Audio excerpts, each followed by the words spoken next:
yal na yàlla nangu ñaan yi yëpp. Donc c'était une minute de silence pour la mémoire de tous ceux qui ont disparu vraiment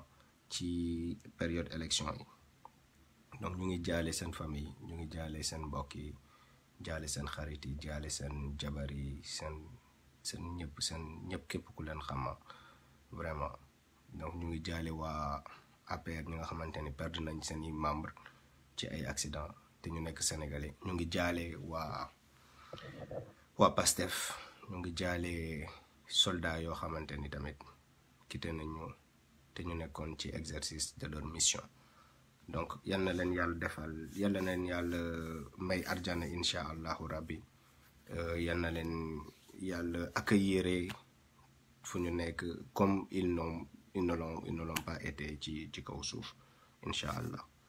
Donc sama gars yi génn si leen ñu waxtaan. Donc mun ngeen partager live bi bu baax a baax béggee bu wër lëz maa ngi lay béggee mon frère maa ngi lay béggee bu baax a baax. Donc puisque tey jour bu triste la donc ma teg tuuti kii ci suuf noonu muy daw tuuti alxuraan muy daw. Donc ñu koy déglu en même temps pour di ñaanal la waale sa ñu ko mën buñ mënee ñaanal tuuti gars yi tamit ñu ñaanal leen quoi. Donc ma teg man moom sama saar préféré bi mooy bii nii quoi ñu déglu ko tuuti ci suuf après mun nañu wax mun nañ continuer wax. Encaissé par carte, facile avec le terminal de paiement SumUp, sans engagement de durée. Bal donc sama gars yi képp ku bëgg a woote.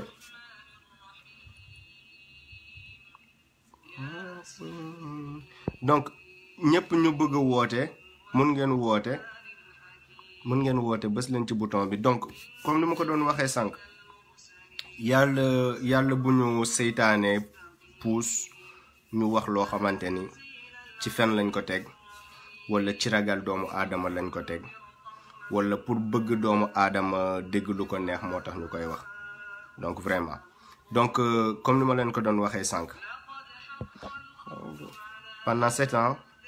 dañoo dund souffrance. Pendant 7 ans nit yu bëri gaañu nañ ñoo xamante ni ils auraient voulu voir un Sénégal émergent buñ leen di chanter chaque fois. Donc pendant 7 ans ay maladies rongé nañ ay nit ñi nga xamante ni ñu ngi souffrir ci seeni maladie ba léegi ñooñu xaar nañ pendant 7 ans te ba léegi seen problème yi fajowul. Donc moo tax politique boo xamante ni humanité lalu ko yërëm askanu Sénégal nekkul soubassement du politique bi nga xamante ni gën na si suñu askan. Du politique boo xamante ni nit war na ko mëne parce que politique la boo xamante ni dalay lor tôt ou tard. Bu la lorul ci kaw suuf dina la lor ila yomal xiyaama incha allah. Donc nañu yërmande nañu am tuuti yërmande nañu yërëm population sénégalaise bi nañu yërëm ñoo xamante ni bu ñu amee lu leen metti duñu am ci kenn kuñ ko mën a jooyee. nañu yërëm ñoo xamante ni wóolu nañ ñu teg ñu ci benn place te ñu wor leen te naqar yu ñu amoon yu taxoon jour élection ñu jël congé wala ñu jël ay journée entière boo xamante ni liggéeyuñu ko bu ñu tëj suñuy bët ci seen souffrance buñ leen trahir. Donc sama gars yi ñu ngi du chaque jour bu passé ñu ngi marqué benn pas bu ñu approché loo ci élection. Donc carte d'électeur yi mu nekk lu important loo xamante ni buñ ko caaxaanee sincèrement buñ ko caaxaanee parce que man dam ko jàpp comme clé boo xamante ni moom mooy tijji buntu bu ñuy libérer. Si seulement bu ñuy dem di voter j'arrive pas à comprendre comme la passivité de la population et de la diaspora franchement. Gars yi nee nañ majorité silencieuse en chéri ils disent que ñun ñu ne majorité silencieuse la ñu représenté. Donc j'espère que cette majorité silencieuse fera basculer les choses le jour du scrutin. Dina renverser tendance bi ba sénégalais yi mën a nooy sénégalais yi mën a am tuuti espoir ci seen vie. Donc comme je le disais tout de suite kenn duñu sauver ci lu ñuy dund nii ku dul ñun suñu bopp. N'attendons pas de miracle pour ñu génn ci situation yi. situation yi lu ñu ci génnee mooy patriotisme mooy liggéey mooy sacrifice mooy ragal yàlla yooyu ñoo ñu mën a tax ñu génn ci situation bu ñuy dund ni ñooñu yëpp buñ ko boolee li ci des yàlla dinañu ci jàppal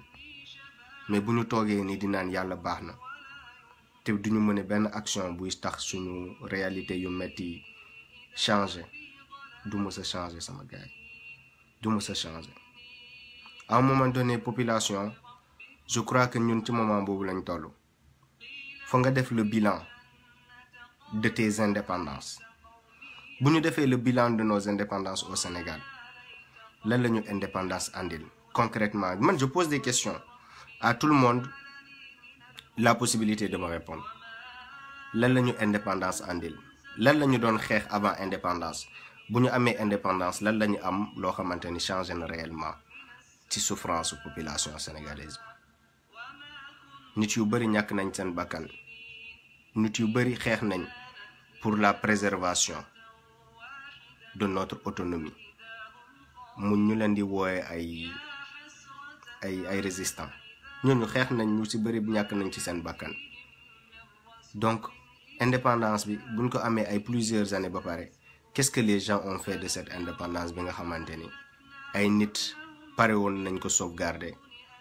au prix de leur vie et ils l'ont fait au prix de leur vie man je ne vois pas un tableau boo xamante ni il est reluisant je vois un tableau sombre tableau très très sombre boo xamante ni lu ci dessiné wu dara baaxu ci ay nit émergé nañ ay famille émergé nañ xaalis bu bari circulé na tubaab yi profité nañ ci suñu ressources naturelles yi bazardé nañ ko donc chaque fois muy profiter à tout le monde sauf à la population donc bu may wax man du politique moo tax may wax politique musul tax may wax damay wax parce que je trouve que c'est injuste lu ñu teg population sénégalaise bi ñu ci bëri dañ ma ne yow da ngay lii ngay wax lii politicien nga duma politicien sama gars yi nit laa boo xamante ni daa jël téléphone am rek am lu ko metti mun a xaaral ma ñëw waxtaan ak samay population man loolu la duma politicien dama maar dama xam ni action ñëpp dañ ko war a def ma toog xalaat man ban façon laa mën a apporter ma pierre à la construction de l'édifice ma ne peut-être sama petit écran bi bu may wax ak sama askan bi di partager même xalaat ak ñoo xamante ni ils pensent comme moi peut-être que demain ñun dinañ nekk ñoo xamante ni dinañ changer Sénégal te c'est à tout le monde tout ñëpp dañoo war a sentir imprégné de cette façon pour que changement mun a am Sénégal du politique nañ bàyyi politique bi de côté bu fekkee politique mooy yoon bi nga xamante ni war nañ ko ci jaar pour changer vraiment suñu société dinañ ci jaar mais du politique humanité la humanisme la bëgg sa population bëgg sa askan yéeneel sa askan jàmm comme jàmm boo xamante ni maa ngi ko fiy gis Europe chaque jour sama bët di si tegu ñu am fierté boo xamante ni il se revendique français ak fierté boo xamante ni xam naa ni sénégalais yu bëri il ne se revendique pas sénégalais avec autant de fierté comment faire naître cette fierté ci xolu sénégalais comment faire naître cet amour de notre pays ci suñu biir xol yi c'est ça les questions yoo xamante ni à chaque fois bu ma koy poser moom moo ma pousse ci direct yu may def di wax ak yéen parce que je veux que ensemble ñu uti ay solution man je ne suis pas un messie awma solution direct yi di ngeen ma ci jàngal lu bëri direct yi dinañ échanger ay nit dinañ déglu dina leen inspirer xoolal grand Albouri nee na depuis les indépendances le Sénégal souffre de pénurie d'eau potable. C'est inacceptable pour un pays comme le Sénégal qui dispose des perspectives financières et techniques et qui peine à ravitailler la baie capitale et l'intérieur du pays. L'eau est un élément vital pour les populations. La désalisation des eaux de mer et le recueillement des eaux pluviales ferait l'affaire, mais l'État ignore ses priorités pour investir dans la politique et dans des secteurs qui ne sont pas prioritaires. Faudrait-il alors informer les populations juste et vrai? La réhabilitation des forages est une nécessité et la sauvegarde des bassins de rétention pour recevoir de l'eau des pluies aussi. Alboy. Wow. Donc, man dama jàpp ni depuis indépendance même problème yi lañ am. Ce n'est pas seulement au Sénégal, hein. Ce n'est pas seulement au Sénégal. Au Sénégal, parfois sax on dit heureusement parce que am na lu bëri yoo xamante ni yàlla musal nañu si comme ay guerre ethnique yu ay Rwanda am ay guerre ethnique yu tax gars yi di daggante di jël ay hache di ko dag di rayante comme ay mouche ñun heureusement yàlla privé kiil nañu loolu yàlla jàppale nañu ci côté boobu mais Sénégal lu gën a bon moo fa yàgg am mooy lépp loo xamante ni violemment la doon passé fële ça se passe en douceur au Sénégal ça se passe en douceur gars yi ils ne le font pas de façon aussi manifeste mais ci suuf lu ñuy def moo pire loo xamante ni dañ koy dégg loolu yépp mu indi ñu ci situation boo xamante ni on est les plus reculés ci Afrique on est les plus pauvres ci monde bi mais toujours dañoo am fierté bi nga xamante ni on se croit supérieur, on se croit meilleur que tout le monde. Donc il est temps que nous nous toog remettre suñu bopp en question tuuti xam ne ñun niveau boo xamante ni moom la ñuy revendiquer niveau boo xamante ni niveau de vie boo xamante ni moom lañ bëgg a wone à travers le monde niveau de vie boobu liggéey moo ñu ko mën a jox qu'on se mette au travail que ñu accepter ñun suñuy lacunes qu'on se regarde autour ñëpp ñu waxante dëgg sincérité ñu basé lépp ci biir sincérité après ñu soogay construire un Sénégal boo xamante ni dina commencer rendre fier tout le monde rendre fier nos frères africains ak ñun tamit nous rendre fiers d'être sénégalais parce que ñu bëri dañoo dégoûté tey d'être sénégalais beaucoup parce que pour lan ils ont perdu de l'espoir amatuñu espoir ci Sénégal ñi si bëri billahi wallahi amatuñu benn espoir ci Sénégal ils sont désespérés te population aujourd'hui on est 14 millions ñaata ñoo si jeunes presque la moitié de la population dans quelques années fii ba ay prévisions yi buñ ko xoolee dinañ nekk ay 30 millions d'habitants wala ay 35 millions d'habitants ñun 15 millions d'habitants yi luñ leen mënul andil fii ba ay 2050 wala ay 2045 ñu nekk 30 millions de population imagine leen 30 millions de population yooyu ci ban condition la ñu war a dund dañuy lekkante kon bu boobaa dañuy reyante pour am lu ñuy lekk loolu moo tax ma ne leen affaire bi du politique affaire bi c'est jóg la xeex pour loo xamante ni bu continuer ñun ñëpp dañuy xoolante dinañu jaral ñu reyante sax pour ñu am lu ñuy lekk parce que misère bi c'est devenu insupportable mais corruption bi c'est depuis le plus haut sommet de l'État parce que suñu président yi ay marionnettes la ñi nga xamante ni dañ leen di corrompre jox leen xaalis bu bari pour ñuy signer ay contrat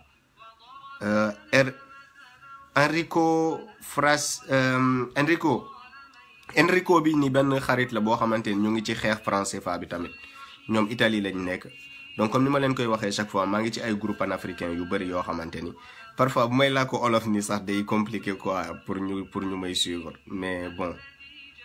vraiment puisque ci élection lañ nekk il est important que tamit gars yi ñi ngeen di dëgg li ñuy wax parce que c'est très déterminant moment lañ nekk boo xamante ni c'est un moment très déterminant ci combat bi donc comme je le disais tout de suite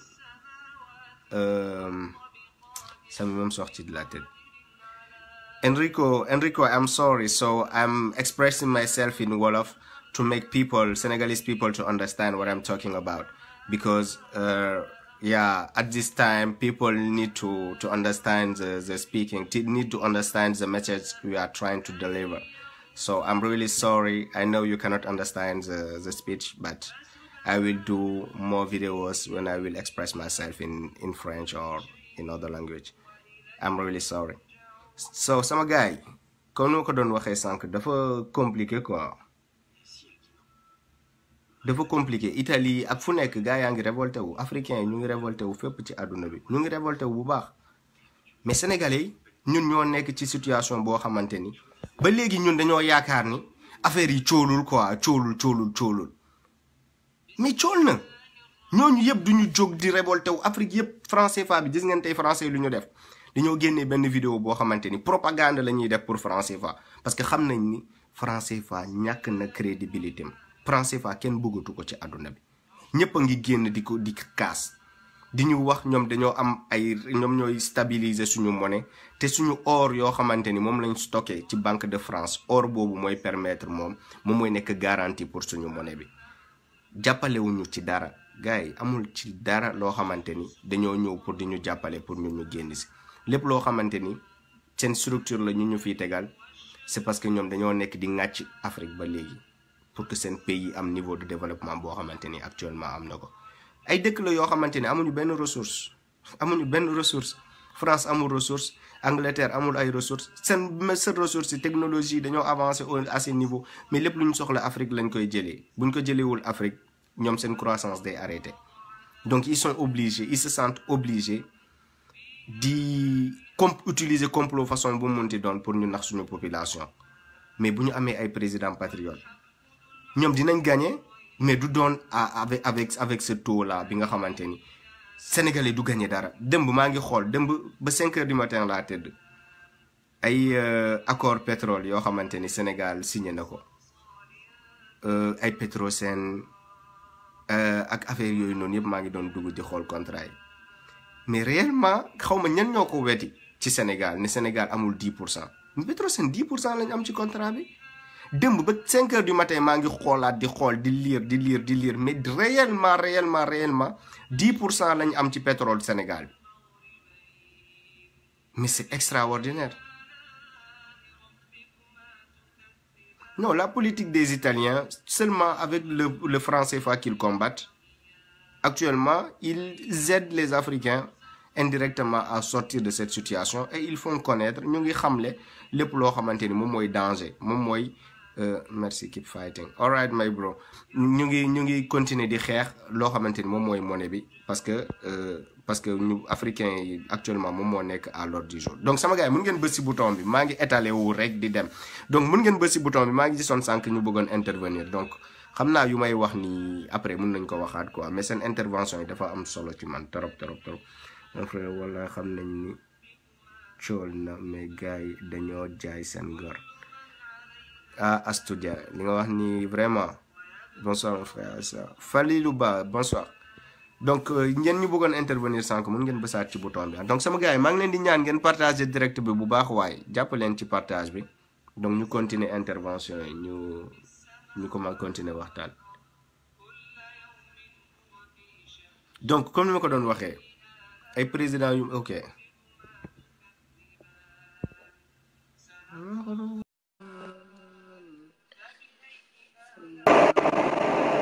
allo. oui.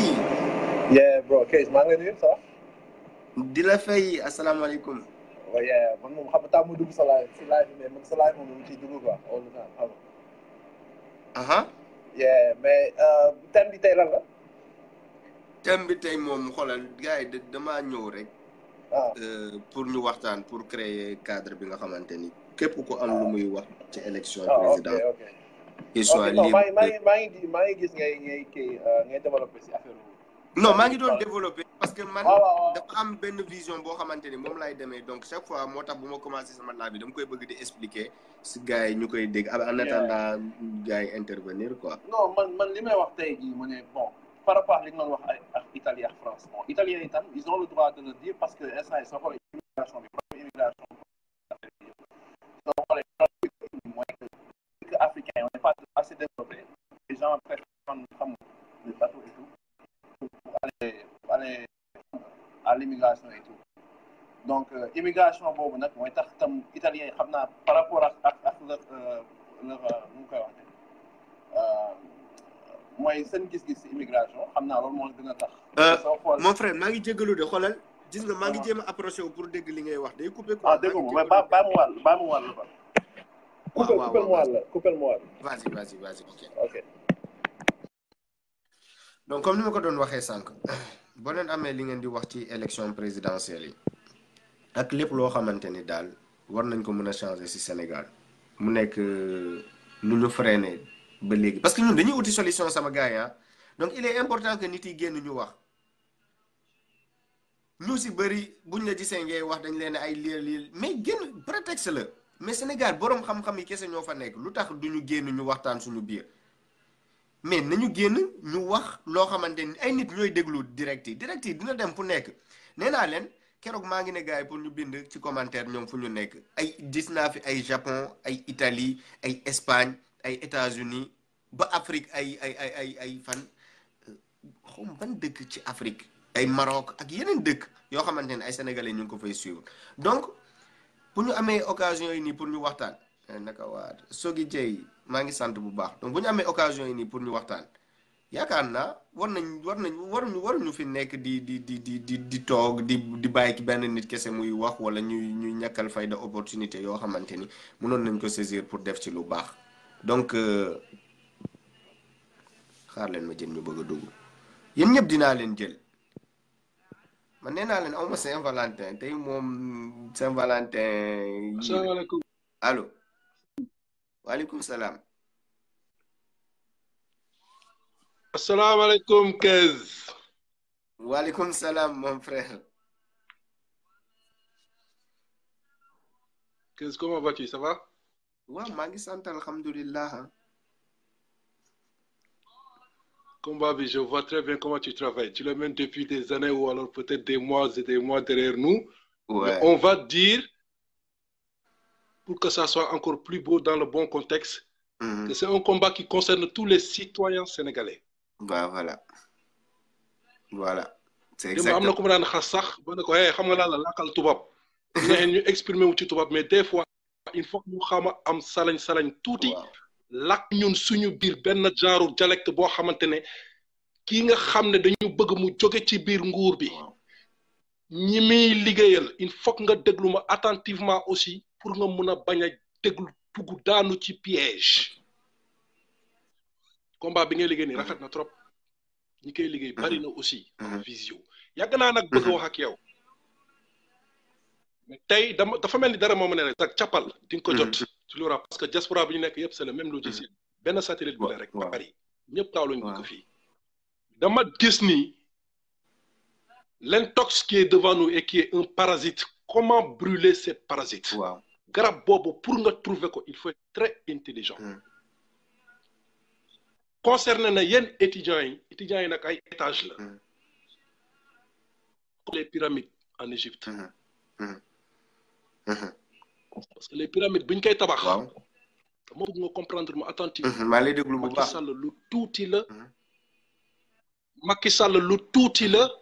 par rapport ak ñi nekk ñi ko jiite il faut que nga comprendre étage boobu mooy multinational yi rek mooy oligarchie occidentale bi rek écoute-moi très bien dama nekk di l'expliquer loo xamante ni pour nga comprendre ko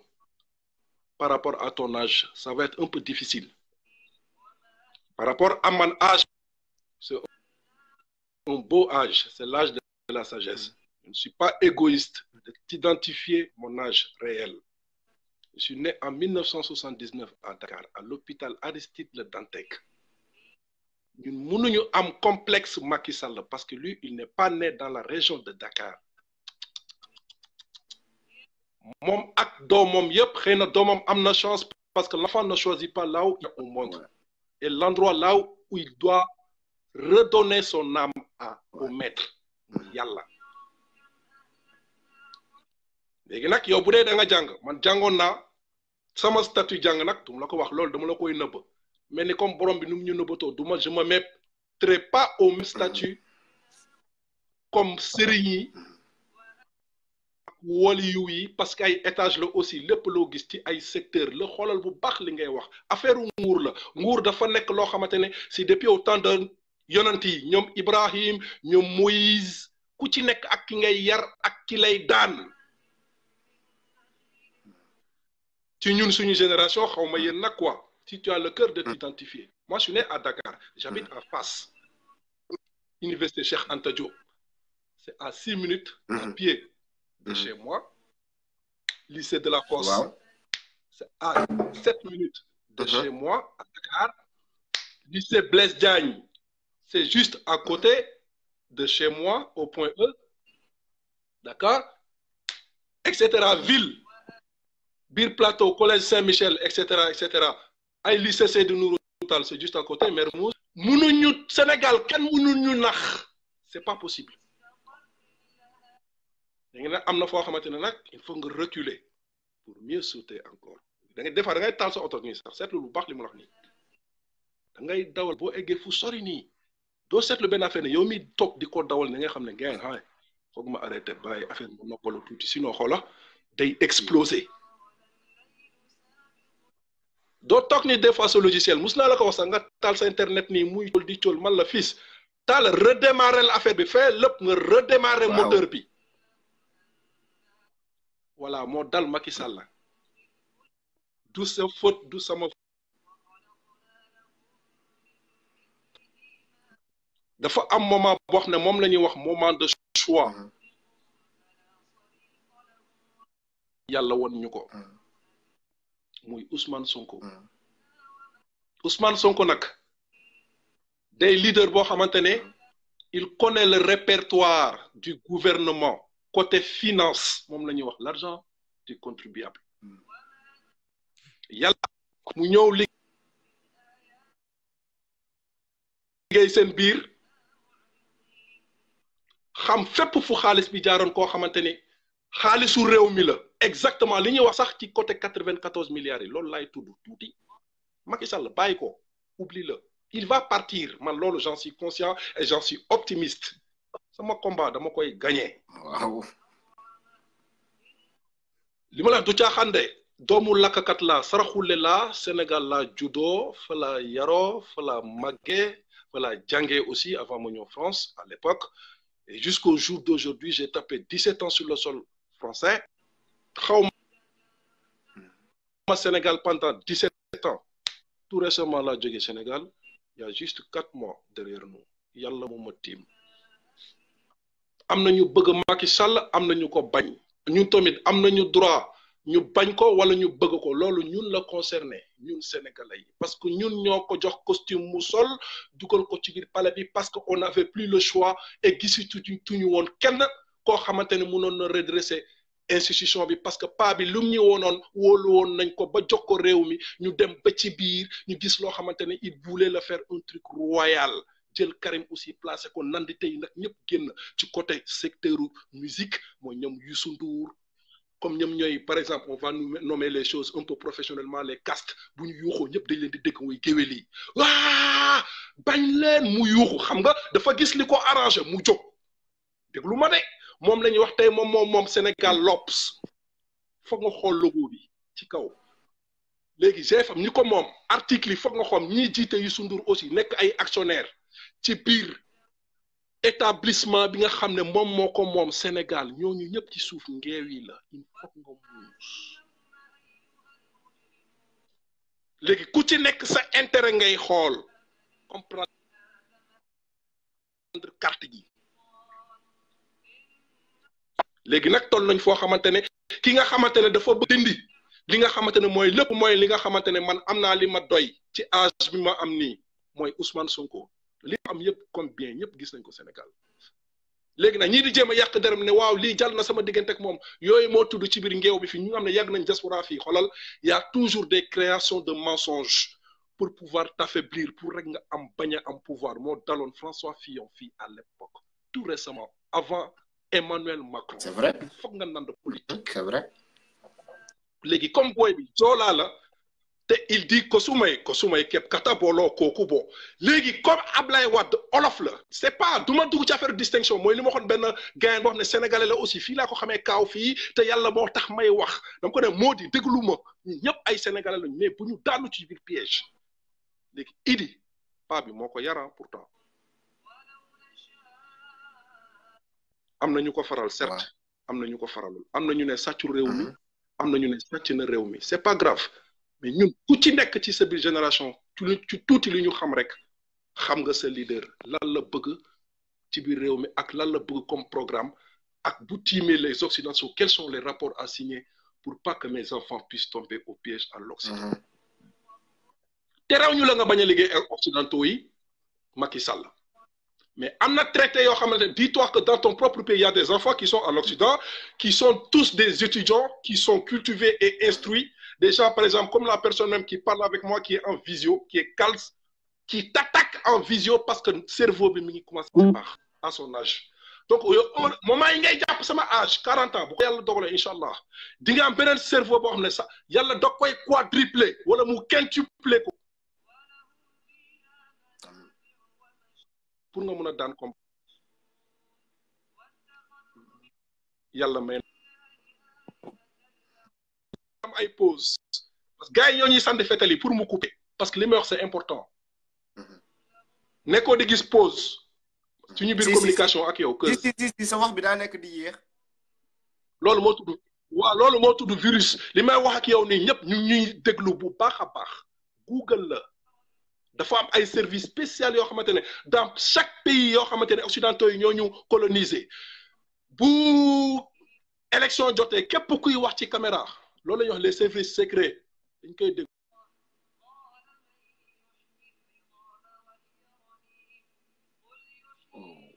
biir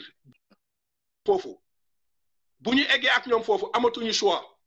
dañ leen di bàyyi ak bant bi da ngay daanu li ñuy bëgg nag boo ñu ko deful dañ lay fàtte te am nañu morning ak mooy ak yow Macky foofu la toll boo leen comprendre loolu fils doo leen understand affaire bi whatever àndul ak mayen bi il n'a plus le choix fils yeewu leen on est tous des victimes dans le système du Dakar kese sama dëkk origine am na gold Mali foofu tam ñu ngi koy time bu baax ngeewi loo foog affaire bi ay étage la déggoo ñu ne la franc-maçonnerie les Illuminati gisoo photo Macky Sall muy nuyu xale bu jigéen bi bés wàccee bopp bi mel ni kuy sujjoot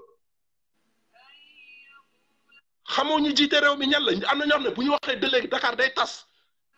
li ngay gis nii ci mbedd bi ni c'est la décoration teeyal fils ma bëgg ànd ak sa mayen kaaw la ñu dëkk fii depuis des années et des années nit ki nag il faut mu walla mooy kan nga soog ko mun a respecté parce que Sénégalais day xeeb nit dañu am jikko tubaab trop te baaxul dañuy xeebante Sénégalais dafa xaw a jël jikko Occident bañu ma ngeew de mais ngeew yi seen secret dëkk dama ko xam ci kaw ba ci suuf man mi un enfant de Dakar qui est un descendant de Cheikh Anta Diop amul kuy doomu Cheikh Anta Diop Sénégal te xamuloo histoire ba beeg ñun camp de Thiaroye yéen a ñëpp El Hadj Papa Ndiaye bu Gorée wax na ak ñoom ba ne leen ci biir plateau bi ma pare Jacques Chirac lay dem wuyu bal na leen mais on n'oublie pas ce que vous nous avez fait xeexu nasaraan bi ñun ak ñoom du da nga tuuti pour lijjanti ko que États-Unis Ousmane Tounkara sax dafa tuuti pour lijjanti ko xam nga lii ku koy ñëw lijjanti pour ñun dama bëgg nga inspiré côté religion je te respecte xaw ma lan nga comme religion mais man ci sama âge li ma nekk di waxtaan ak yow nii ci cerveau laa nekk di waxee ak yow damay xeex ak tubaab bi nu muy xeex ak man xam nga lan la du ci mbolde du ci kurpañ comme ay ñoom Balla Gaye déedéet ñoom seen kurpañ xam nga lan la lii la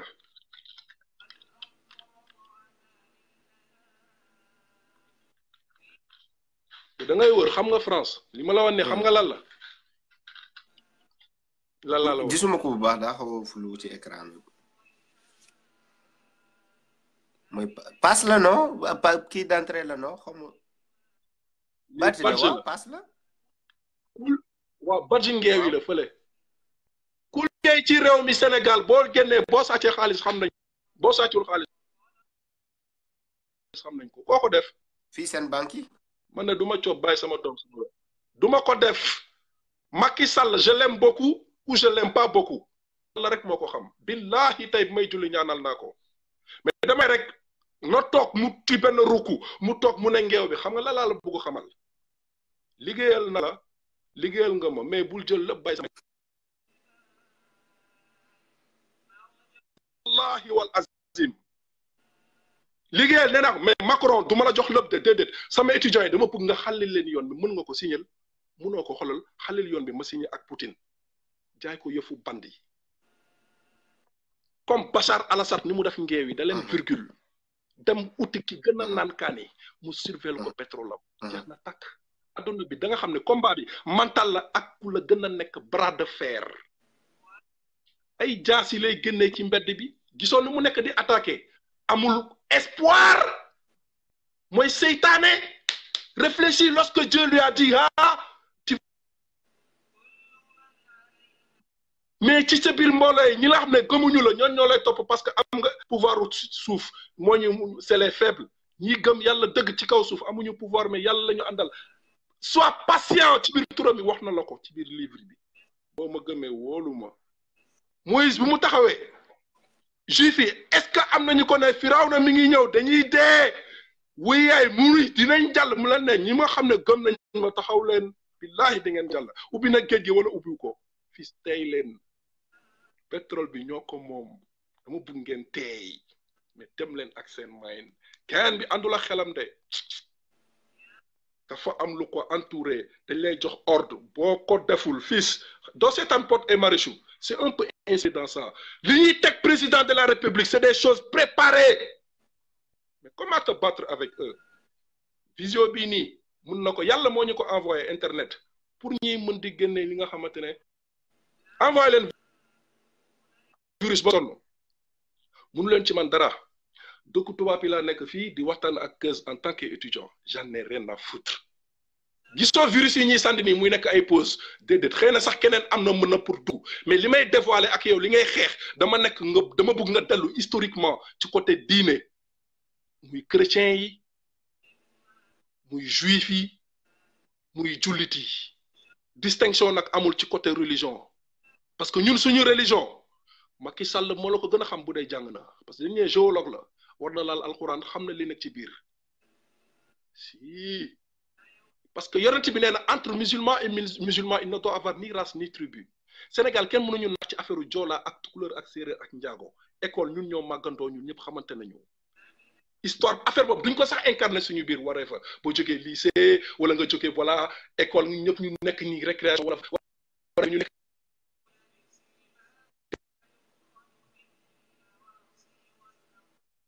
ñëw France fii y a personne qui l'a fait man de sentiruma ko je n'ai jamais aussi senti une distinction à Dakar dans mes anciens élèves au Sénégal au lycée musuma ko sentir avant ma ñëw Europe fii sauf que rek Ousmane Sonko dafa nekk loo xamante ne am na élément yu ko dese encore pour mu daan gain bi te yàlla na ko daan incha allahu rabbi bu ko Macky tegee ci kaw yoon de laa la wax ci sama xam-xam bu gàtt da koy daan jël bu set wicc Macky xam na ko sax il le sait da koy da comme jasit bu gisee yàpp nu mu koy def noonu la koy en 5 secondes da koy won na Macky xam na ko mais seytaane comme amul espoir côté yàlla déglu ma nag il faut nga comprendre histoire bi seytaane daf ci am doomu aadama yoo xam ne yàlla moo leen sàkk ci kaw suuf yàlla daf ko ne dina am ñu ma sàkk mais yow ñooñu doo leen mun daan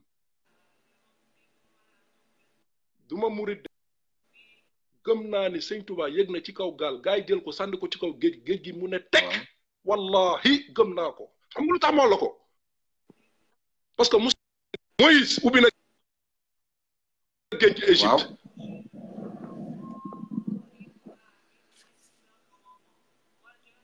doomu Sénégal yëpp xam nañu histoire boobu ci ñi xam diine islam barki Seydina Mohamed occidentaux yi dàquñu ñu jàng ñoo leen ëpp xam-xam dañu étouffé pour ñu bañ a réfléchir moom la ñuy wax esclavage l'homo sapiens est un noir kaaba bi couleur nit ku ñuul la Mbappé sànq maa gis benn lien mooy booy bi di football Europe fii ñu koy jéem a déstabiliser na wooy black nga dugg na fii kërëb ma ne ko te yàlla de li lay jéem a déstabiliser mentalement pour jéem la am dès la maintenant bañ ko nag dès maintenant parce que psychologiquement buñ la amee sa job doo ko mën a def ci biir terrain bi comme il le faut ñoom ñoo lay fay moo niñ ba pare xoolal di la feccloo encore noonu la ñu mel def nañ ko par exemple xoolal ñun tey li ñuy xeex nii jël nañu Balla Gaye di ko feccloo jël Boy Modou Lo di ko feccloo lii yëpp xam nañu lan la je m'en fous des pauses nañ sànni virus ba sonn doom yi yëpp suñuy doom lañu Sénégal la mais bu ñu manipuler nit yi élèves yi ndaw yi nii mooy ay ñoom keuse booy dañu bëgg gis seen avenir di dem Dakar di ñëw naes di jàng dugg ci biir xam ne institution yu bàyyi di joxe ay ordre les combats bi tout de suite la keneen du ko def suñu place que xëy na peut-être am na ñu bëgg a tugwaa xëy na li may wax ni whatever nañ ma baal am na ñoo xamante ne neexu leen yooyu yëpp mun na am entre ñun sénégalais tu vois mais sauf que dama bëgg nga xam ne combat bi ñuy xeex nii dinañ gagner victoire mais victoire la boo nga xamante ne ah defal sa maay ni gain bi diriger affaire yi nii sax fils xamul àndul ak maynam whatever fils am na fay toll dootoo ànd ak sa savoir doo ànd ak sa froid yow devant ton adversaire seytaane boo seetee deni ñëw la mooy bay Sonko il dérange gisoo Macky ni mu mel fu boy bu fël la day mel ni faw day mel ni wa day rek fii lépp luy respiration ci côté milliard ci suñu biir dëkk Ousmane xam na yépp dévoilé na ko nekk na gare à nous ñu ngi nii de quelques jours moo des bu jàllee rek gain bi togoon ci ginnaaw Macky Sall liggéey na ak Robert Bourgi xam naa ko gis naa liggéey na ak kooku kay yàgg naa ko gis xoola Bourgi il est très dangereux xam nga lu ñuy wax parasite bu duggee sa yaram France Afrique yi ma ñàkk su la ilaha illallah muhammad rasulullah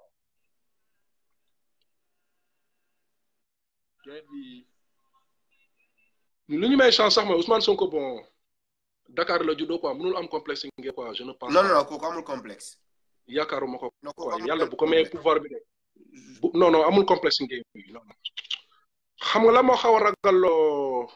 Macky Sall ci côté programme Ousmane Sonko déglu ma bu baax moo jox la beneen chapitre avant ma raccroche quoi xëy na sax peut-être am na ñu bëgg a wax ak yow y a 51 personnes qui nous font des vues ak ñi ñuy déglu secrètement te ñooñu doo leen gis yooyu yëpp bokk na ci biir numérique bi fii déglu ma bu baax logiciel bi boo nandul carte gi rek tu vas tomber dans les caca moi en France ici je sais qu'est-ce que c'est je travaille dessus il y a des applications qui sont là qui nous surveillent et que tu les vois pas du tout ils sont invisibles yooyu yëpp am na ci biir logiciel bi mais yàlla rek moo leen mën a aussi déstabiliser parce que li ñuy liggéey nii di ci xoolante di ci wax ñoom ministres yi ñi ñuy déglu ak président yëpp on en a rien à foutre sauf que Dieu nous a dit combattons ceux qui nous agressent chassez les lieux chassez les lieux là où ils nous ont agressés et à César ce que vous avez pris à César day am nag dala de fo ngemb bi pour Ousmane téye na ko ba pare quoi léegi xam la moo nekk ci kanamu Macky Sall nii wax la secret bi bul ko ragal wax la ko avant ma raccrocher c'est pas parce que sax bëggul doomu Sénégal yi nit di nga am complexe tubaab di liggéey ak moom mais xam nga ni lépp lu nga teg ci kaw table bi en tant que chef d'état te nga signé ko wala nga jël ay milliards di ko lekk yow ak sa ministre yi yëpp au fond de toi yaa ngi koy jël sax mais neexu la yooyu yëpp am na ci nit mais amatoo pouvoir nga reculer boo ko defee rek ñu def la lu xasaw ba ci yi nga sàccoon yëpp dañ koy saisir tubaab noonu la mel Macky mënatul reculer il faut nga xam loolu fils léegi pour daaneel ko xam nga ngeew lan la ragal moo wax la ko xam nga ngeew lan la ragal parce que xam na ni yàgg naa fii damay wax dëgg ji nii déglu ma moo wax la ko allo. waaw maa ngi lay déglu bu baax. man xoola je suis malien à la base li ragalu ma ko de. team président bi ci biir dëkk bi ne ko xam nga lan la dañuy bëgg a fonto wala dañuy bëgg lan la suñu maam bàyyi ñu suñu mirage fii nga ne yow mirage bi ni nga koy doxalee yàlla nu mu ko waxee doo ko defee noonu dañ lay dóor ba nga dee dañ lay dóor ba nga xëm. def nañ ko suñu président lu tax sénégalais ñemoo ñu def loolu Macky Sall bu gisul loolu si yéen bu leen fekkee dina leen jox pouvoir lu mu rafet bu ko gëm parce que affaire doole la nekk di leen jaay léegi nag boo waxee loolu la ñuy wax agressé sénégalais am nañu ay sénégalais bu cooki bi demee ba egg foo xamante ne amatul lu ñu mën a atte ci biir dëkk bi internationalement nit ñi dañuy ñëw